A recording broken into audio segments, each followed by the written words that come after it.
On avait envie de commencer cette conférence de presse en citant Aretha Franklin, qui chantait en 1972 « To be young, gifted and black ». Et avec cet hymne, elle célébrait la nouvelle génération. Certains de ces musiciens étaient des pionniers, d'autres des inventeurs, ou encore des défricheurs.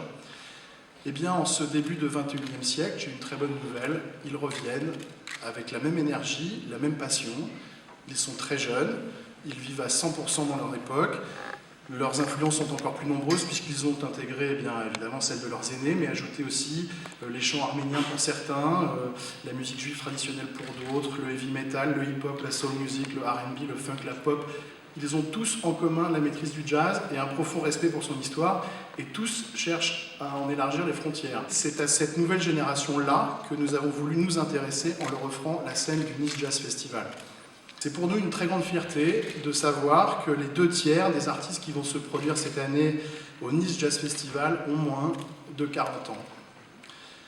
Pas par jeunisme imbécile, hein, vous l'avez compris, puisque nous avons évidemment laissé de la place aux grandes figures historiques du jazz. Pas par jeunisme imbécile, je le répète, mais simplement parce que nous devons être le reflet de ce jazz d'aujourd'hui, un jazz qui est porté par ces artistes. Nous avons aussi voulu créer une émulation, embrassant les genres, les styles, les générations, en offrant aux artistes azuréens une place naturelle aux côtés des vedettes internationales. Le jazz, c'est l'art du collectif et du mélange. Alors chaque soir, sur les 2 scènes du festival, eh bien, nous avons voulu que les publics puissent se rejoindre, car c'est ainsi qu'on éveille la curiosité et qu'on fédère les enthousiasmes.